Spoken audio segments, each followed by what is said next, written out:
Welcome to this informative and interesting session. कैसे हैं आप लोग? मैं उम्मीद करती हूँ कि आप लोग बहुत ही अच्छे होंगे। अच्छा, ये बताइए, अगर आप मेरे से ये पूछना चाहते हैं, मानते हैं कि आप नहीं चाहते, लेकिन फिर भी मान लीजिए 2 मिनट के लिए कि अगर आप चाहते हैं मेरे से ये पूछना कि अगले साल तक आप कितने दिनों से वीडियो बना रही होंगी, तो आप मुझसे कैसे पूछेंगे इस बात को इंग्लिश में?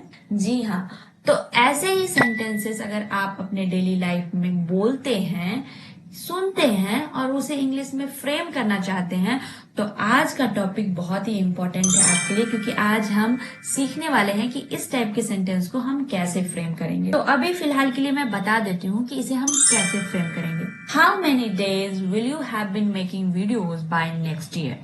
इसका ट्रांसलेशन तो मैं आपको बता दी, लेकिन क्या हम इसे ऐसे नहीं बोल सकते हैं, how many days will you be making videos by next year? Actually में ये दोनों ही सेंटेंस में बस थोड़ा थोड़ा सा अंतर है। जब आप मुझसे ये जानना चाहते हैं कि एक पीरियड ऑफ टाइम के बाद मुझे वीडियो बनाते बनाते कितने समय हो गए होंगे या कितने समय से मैं वीडियो बना रही होंगी, तो आप बोलेंगे how many days will you have been making videos by next year, यानी अगले साल तक आप कितने दिन से वीडियो बना रहे होंगे। लेकिन अगर आप ये कहते हैं कि अगले साल तक आप कितने दिनों तक वीडियो बना रहे होंगे, आप मेरे से फ्यूचर के प्लानिंग का पोलाइटली इंक्वायरी करना चाहते हैं, जैसा कि मैंने आपको फ्यूचर कंटिन्यूअस टेंस में बताया था, तब आप फ्यूचर कंटिन्यूअस टेंस का जो स्ट्रक्चर है विल बी वाला, उसे यूज करेंगे। आप बोलेंगे how many days will you be making videos by next year, यानी कि देखिए बस दोनों सेंटेंस में से और तक का अंतर है और इसका टेंस चेंज हो जा रहा है। तो इसी बारीकियों के साथ मैंने आपको ये समझाने का कोशिश किया है, पहली चीज कि इस टेंस का क्या यूज है, दूसरी चीज मैं इस दोनों एग्जाम्पल की बारीकियों को दर्शा के बस ये बताना चाहती हूँ कि जो टेंस आज हम लोग पढ़ने वाले हैं, फ्यूचर परफेक्ट कंटिन्यूअस टेंस, उसका सही यूज क्या है और सही तरीके से किस तरीके से हम उसका यूज कर सकते हैं और कहाँ पे हम उसका यूज कर सकते हैं। और इस टेंस को अक्सर हम लोग इग्नोर कर देते हैं कि इसका कोई यूज नहीं है, बट आज के सेशन के स्टार्टिंग के जो 2 सवाल मैंने आपको दिए, उससे आपको ये फील हो गया होगा कि इस टेंस का कितना महत्व है और ये कितना महत्वपूर्ण है। इसे बेहतर तरीके से समझने के लिए कि ये टेंस क्या बताता है, किस तरीके से हम इसका कहाँ कहाँ पे यूज कर सकते हैं, वो समझने के लिए हम इसके डेफिनेशन से स्टार्ट करते हैं, जो हमें ये बताएगा कि ये किस तरीके के सिचुएशन में यूज होता है। और यूजेस से हम सीखेंगे कि किस किस जगह पे, किस किस सिचुएशन में हम फ्यूचर परफेक्ट कंटिन्यूअस टेंस का यूज कर सकते हैं। जो हमें फॉर्मेशन के लिए रूल चाहिए होगा, वो हम स्ट्रक्चर के माध्यम से सीखने वाले हैं। तो स्टार्ट करते हैं अपना सेशन एक ब्यूटीफुल स्माइल के साथ। आप स्माइल कीजिए और हम यहाँ पे सेशन स्टार्ट करते हैं।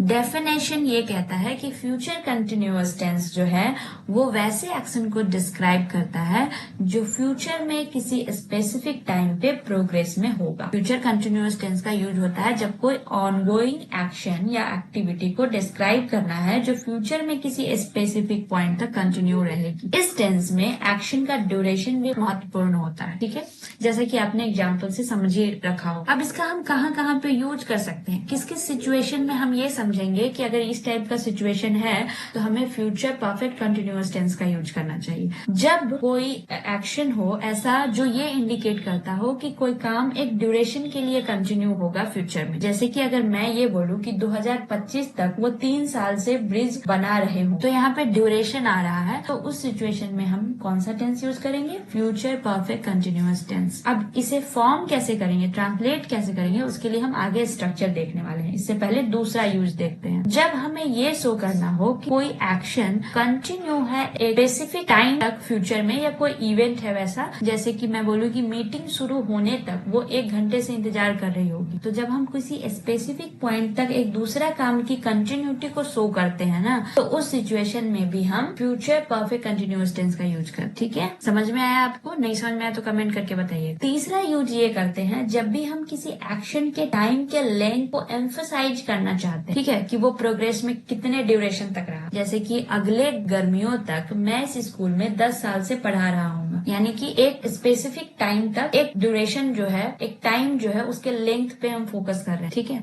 तो इस सिचुएशन में भी हम फ्यूचर परफेक्ट कंटिन्यूअस टेंस का यूज करते हैं। फोर्थ यूज सपोज ये है कि जब हम किसी एक्शन के ड्यूरेशन के इफेक्ट को डिस्क्राइब करना चाहते हैं तब भी हम फ्यूचर परफेक्ट कंटिन्यूअस टेंस का यूज करेंगे। जैसे इस हफ्ते के अंत तक तुम महीनों से एग्जाम के लिए पढ़ रहे हो, एक्शन है, उसके ड्यूरेशन का इफेक्ट डिस्क्राइब हो रहा है, तो इस सिचुएशन में भी हम फ्यूचर परफेक्ट कंटिन्यूअस टेंस का यूज करेंगे। मैं उम्मीद करती हूँ कि आपको मेरी बात समझ में आ रही हो और मैं आपको सही से समझा पा रही हूँ। अगर आप इस वीडियो से नहीं सीखेंगे तो मैं दूसरी वीडियो भी बनाऊंगी, इसलिए जरूर बताइए कि आपको समझ में आ रहा है कि नहीं आ रहा। और हाँ, कुछ की पॉइंट्स है, जैसे इस टेंस के लिए ना हम टाइम एक्सप्रेशन का यूज करते हैं, जैसे बाय, फॉर, सिंस और भी बहुत सारे। और ये जो टेंस है वो एक ड्यूरेशन पे ही ज्यादा हाईलाइट कर, ठीक है, ड्यूरेशन पे इसका फोकस रहता है। अगर हमें पॉजिटिव सेंटेंस कंस्ट्रक्ट करना है, जैसे वो अगले महीने तक कंपनी में 10 साल से काम कर रही होगी, ये एक पॉजिटिव सेंटेंस है, पॉजिटिव स्टेटमेंट है, तो हम subject, then will have been, then fourth form of the verb and then rest of the sentence लिखते हैं। जैसे she will have been working at the company for 10 years by next month, ठीक है। अब अगर हमें निगेटिव सेंटेंस बनाना हो तो हम subject will not have been, then fourth form of the verb, then rest of the sentence। जैसे जब हम पहुंचेंगे वह हमारा इंतजार लंबे समय तक नहीं कर रहा होगा। He will not have been waiting for us for long when we arrive। ये सेंटेंस थोड़ा सा आपको अलग लग रहा होगा, जैसे आप सोच रहे होंगे कि इस सेंटेंस का कहाँ यूज होता है, ऐसे कौन बोलता है, तो टेंशन मत लीजिए, बस ये समझाने के लिए आपको स्ट्रक्चर मैंने डाल दिए हैं।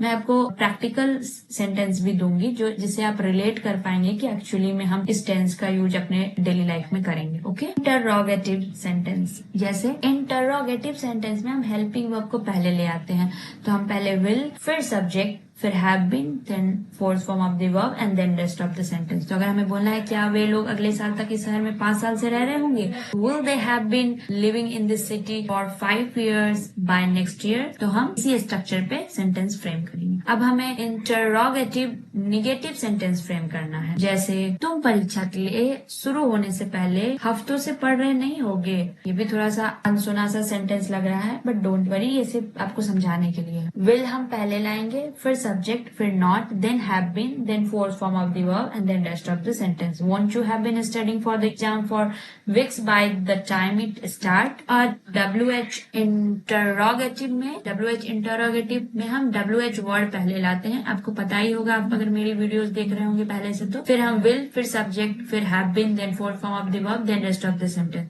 How long will they have been travelling before they reach their destination. वे अपने डेस्टिनेशन पे पहुंचने से पहले कितने समय तक यात्रा कर रहे हैं। अब WH इंटरोगेटिव नेगेटिव सेंटेंस अगर हमें बनाना हो, जैसे हमें ये कहना हो कि डेडलाइन तक उसने प्रोजेक्ट पर महीनों से काम क्यों नहीं किया होगा, Why won't he have been working on the project for months by deadline, तो हम इस स्ट्रक्चर का यूज करेंगे। अब आपने सारे स्ट्रक्चर देख लिए, अब आप इस स्ट्रक्चर को याद रखिएगा। अब मैं आपको वो सेंटेंस देने वाली हूँ जिससे आप रिलेट कर सकते हैं कि वो सेंटेंस आपकी डेली लाइफ में यूज होते हैं। जैसे ये सेंटेंस तो मैंने कितनी बार बताया, अगले महीने तक वो इस कंपनी में 5 साल से काम कर रही होगी। She will have been working at this company for 5 years next month, ये तो हमने अभी भी देखा है। कल इस समय तक मैं 10 घंटे से सीधा पढ़ाई कर रहा हूँ, मतलब कोई बोल रहा है कि जाने दो, अभी तक मैंने जो भी किया, लेकिन देखना कल इस समय तक ना मैं अभी जा रहा हूँ और अभी से मैं कल इस समय तक 10 घंटे से सीधा पढ़ाई कर रहा हूँ और कुछ भी नहीं, मोबाइल, लैपटॉप, मूवी, सिनेमा कुछ नहीं देख रहा हूँ। मैं कॉमन है ना हमारे लिए ऐसे sentences. By this time tomorrow I will have been studying for 10 hours straight, यानी ये सेंटेंस हम यूज करेंगे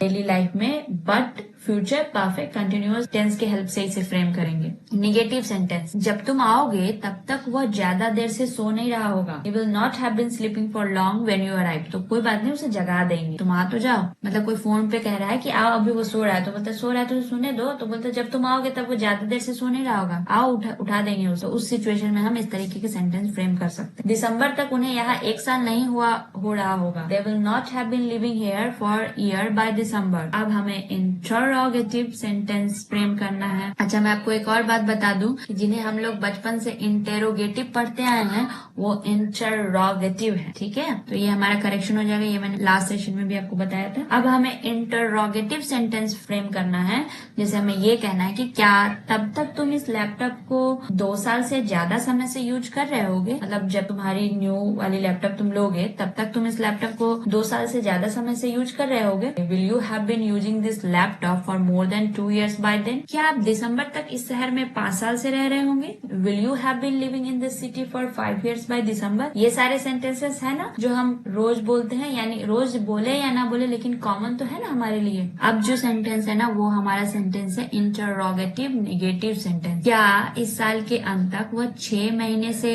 यात्रा नहीं कर रहे होंगे? Won't they have been travelling for 6 months by the end of this year? क्या तब तक तुम 1 साल से रेगुलर एक्सरसाइज नहीं कर रहे होगे? Won't you have been exercise regularly for a year by then? अब WH इंटरोगेटिव सेंटेंस है। अगली गर्मी तक तुम कितने समय से फ्रेंच सीख रहे होगे? How long will you have been learning French by next summer? जब मैं घर आऊंगा तब तुम पूरे दिन क्या कर रहे होगे? What will you have been doing all day by the time I get home? क्या आप दिसंबर तक इस शहर में 5 साल से रह रहे होंगे? Will you have been living in this city for 5 years by December? अब हम WH इंटरोगेटिव नेगेटिव सेंटेंस देख रहे हैं। सेमेस्टर के अंत तक वह रेगुलर क्लास क्यों नहीं जा रही होगी? Why won't she have been attending classes regularly by the end of the semester? अपने अगले चेकअप तक तुम कितने समय से जंक फूड नहीं खा रहे होगे? How long won't you have been eating junk food by your next checkup? अगले महीने तक वो पिछले साल से मीटिंग क्यों नहीं अटेंड कर रही होगी? Why won't she have been attending the meeting for the past year by next month? उम्मीद करती हूँ कि आपने इस सेशन में जरूर कुछ न कुछ नया सीखा हो